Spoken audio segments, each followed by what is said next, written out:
c'est toujours David Abeti-Messan et aujourd'hui nous allons passer à la suite de la leçon que nous avons présentée la fois passée, à savoir la reproduction. Donc la fois passée on avait vu la description des appareils génitaux, à savoir l'appareil génital mâle et l'appareil génital femelle. Et ce que nous ne devons pas oublier dans ces deux appareils, c'est que ces appareils contiennent ou bien ont une fonction particulière qui est de produire des cellules sexuelles. Et les organes qui produisent ces cellules chez l'homme, nous avons les testicules qui produisent les spermatozoïdes, et chez la femme, nous avons les ovaires qui produisent les ovules.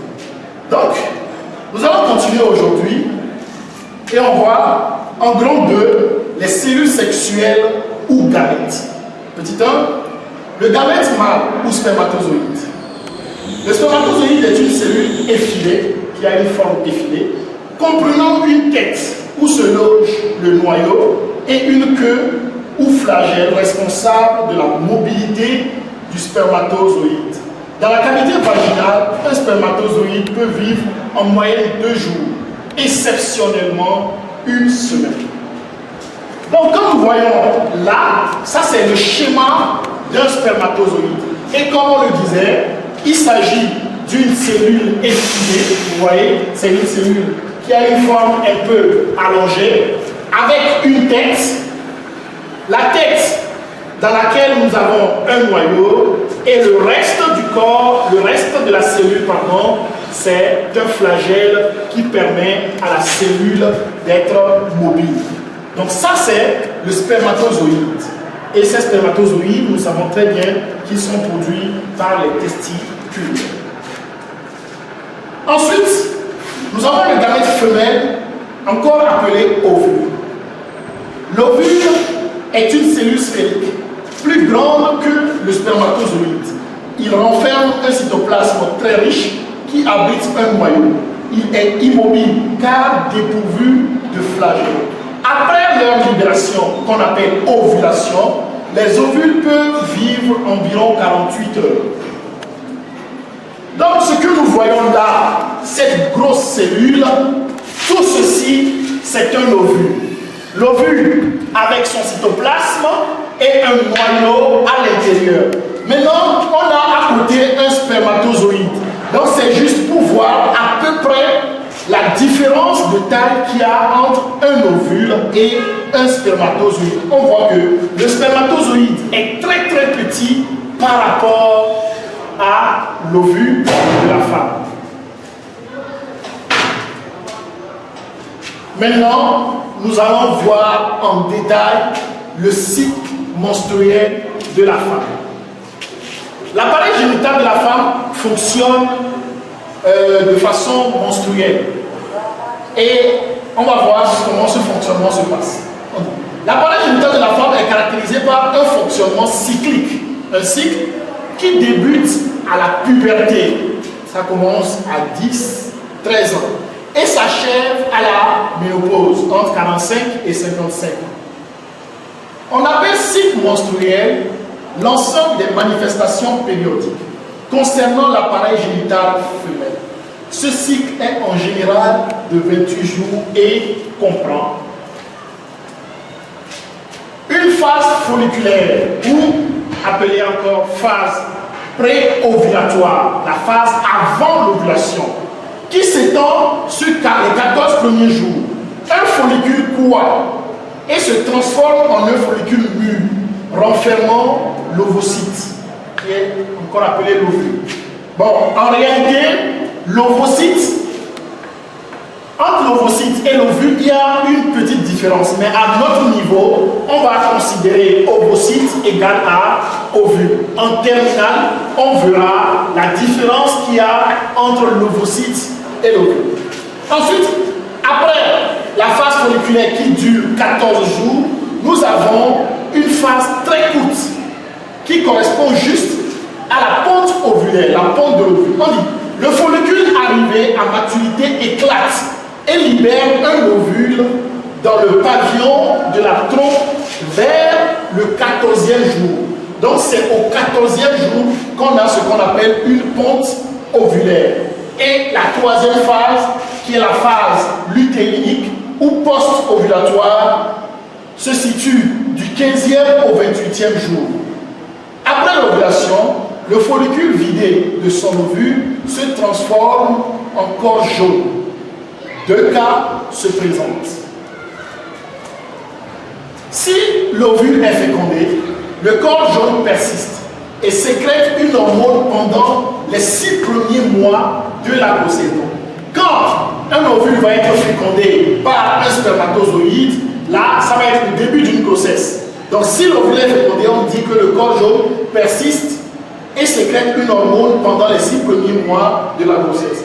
Mais si l'ovule n'est pas fécondé, le corps jaune se transforme en corps blanc et est ensuite évacué par la rupture de la muqueuse utérine avec une hémorragie vers le 28e jour du cycle. C'est la menstruation ou les règles. Maintenant, nous allons passer à une explication schématique de tout ce que nous venons de voir. Donc, on est en train de parler de l'appareil génital féminin, qu'on appelle, voilà, l'appareil génital féminin qui comprend les ovaires, les trompes, l'utérus et le vagin. Le col de l'utérus et le vagin. Avec voilà. Donc,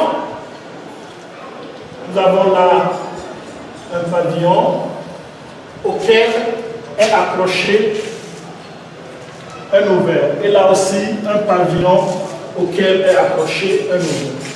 Donc, c'est ça notre appareil génital femelle. Vous excusez le dessin parce que c'est pas très joli, juste pour l'explication. Donc, nous avons ça. Nous avons les ovaires, les trompes, l'utérus et le vagin. Maintenant, qu'est-ce qu'on nous dit? Dans le cycle de la femme, ce cycle est séparé en 3 parties. Il y a la phase folliculaire, encore appelée la phase pré-ovulatoire. Phase folliculaire ou phase pré-ovulatoire. Dans cette phase, qu'est-ce qui se passe? Nous avons là l'ovaire. Et dans l'ovaire, il y a plusieurs follicules. Il y a des milliers, voire des millions de follicules. Quand la phase folliculaire débute, un follicule commence à grandir. Un follicule dans l'ovaire commence à grandir. Ça se passe du premier jour du cycle jusqu'au 14e jour du cycle. Donc, le follicule qui est ici a 14 jours pour arriver à maturité. Donc, le follicule grandit et à maturité maintenant, il est comme ça, ce follicule est comme ça, avec un ovule à l'intérieur. Le follicule contient un ovule à l'intérieur. Maintenant, le 14e jour, nous avons la deuxième phase qui est la phase ovulatoire.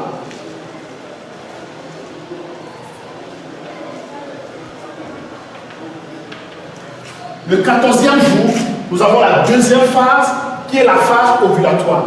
Et à quoi correspond cette phase? C'est une ponte ovulaire, c'est-à-dire que l'ovule que j'ai mis ici en blanc va sortir du follicule.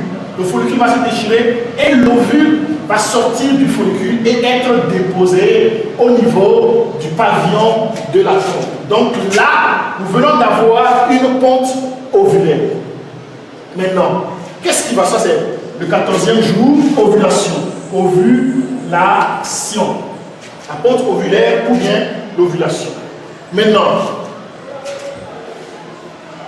après le 14e jour maintenant, après l'ovulation, il y a 2 cas qui vont se présenter. Après l'ovulation, il y a 2 cas qui vont se présenter. Le premier cas est qu'il peut y avoir une fécondation. Si par exemple la femme, après son ovulation, a un rapport sexuel, les spermatozoïdes de l'homme vont remonter tout ceci et venir féconder l'ovule qui est pondu là. Et ça, c'est le début d'une grossesse. Maintenant, quand il y a fécondation, le corps jaune qui est là va persister pendant 6 mois. Le corps jaune va persister pendant 6 mois. J'ai oublié de préciser un petit détail. Au cours de la phase folliculaire, pendant que le follicule grandit, au même moment, une couche de sang se forme dans la paroi, sur la paroi utérine.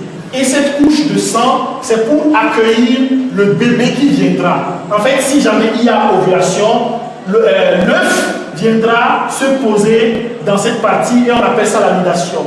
Donc l'œuf là va tirer ses nutriments pour grandir de cette paroi, parce que c'est du sang qu'il y a là-bas, et dans le sang nous avons les nutriments. Donc ça c'est au cas où il y a fécondation. Donc ce que j'avais oublié de préciser était que pendant la première phase, on a ici du sang qui se forme sur la paroi. Maintenant, je disais que s'il y a fécondation, celui-ci, le follicule, devient un corps jaune. Il prend le nom de corps jaune.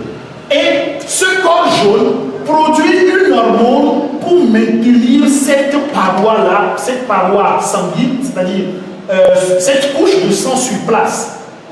Le corps jaune va sécréter une hormone pendant les 6 premiers mois pour que ce sang-là soit toujours en place. Maintenant, s'il n'y a pas de fécondation, si jamais après l'ovulation, la femme n'a pas eu de rapport sexuel, là, il n'y a pas eu de présence de spermatozoïdes. Maintenant, qu'est-ce qui va se passer? L'ovule, après 48 heures, va mourir, va être dégradé. L'ovule, après 48 heures, quand il n'y a pas de fécondation, va mourir. Maintenant, le corps jaune qui est ici va regresser, va commencer à devenir petit à petit, à regresser petit à petit et devenir ce que nous appelons un corps blanc. Ça devient un corps blanc. Donc, quand ça devient un corps blanc, ça perd sa fonction qui est de produire l'hormone qui maintient cette paroi.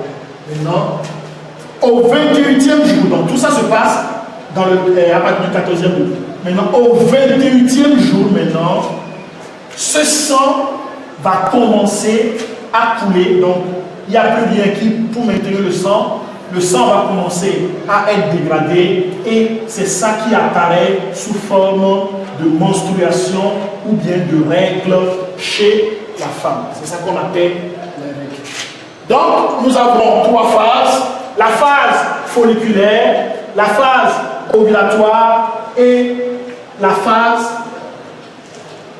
phase lutéinique. La phase lutéinique, encore appelée la phase post-ovulatoire. Donc, du 1er jour au 14e jour, nous avons la phase folliculaire. Au 14e jour, il y a la ponte de l'ovule, la phase ovulatoire. Et du 14e jour au 28e jour, début des règles, nous avons la phase lutéinique. Maintenant, si une femme veut connaître son cycle menstruel, on va faire seulement un petit calcul. On sait que le cycle menstruel chez la femme, ça fait en moyenne 28 jours. Ça, c'est la moyenne, mais ce n'est pas la même chose chez tout le monde. Maintenant, qu'est-ce que nous allons faire? Pour connaître le cycle menstruel, il faut prendre d'abord le début des règles. Début des règles. Donc, le début des règles va correspondre au jour 1. Jour 1. Et ensuite, on attend le début des prochaines règles. Début des règles suivantes.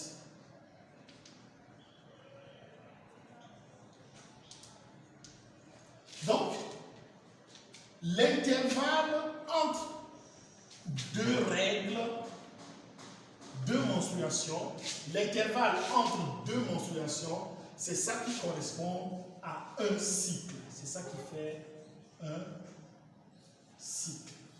Et en moyenne, ce cycle est de 28 jours. Mais ça peut varier chez certaines personnes. Ça peut aller à 26 jours ou bien aller jusqu'à 30 jours. Mais il y a une partie qui ne change jamais dans les cycles, c'est la première phase, la phase pré-ovulatoire. Cette phase pré-ovulatoire fait toujours 14 jours. Donc, quel que soit le cycle de la femme, que ce soit un cycle de 28 jours, ou bien un cycle de 27, 26 jours, ou bien un cycle de 29 ou 30 jours, cette phase qui est la première phase, la phase folliculaire, est toujours la même. Donc, on aura la pente ovulaire toujours au 14e jour. 14e jour, on a la ponte ovulaire. Ponte de l'ovule. Donc, c'est toujours comme ça, la pente ovulaire. Maintenant, c'est la seconde phase, ou la troisième phase, parce que la pente ovulaire correspond à la seconde phase. Donc, c'est la troisième phase, la phase post-ovulatoire, qui peut varier d'une femme à une autre. Donc, c'est ça la présentation de la leçon d'aujourd'hui. Prochainement, nous allons continuer avec la fécondation et la grossesse. Merci, à la prochaine.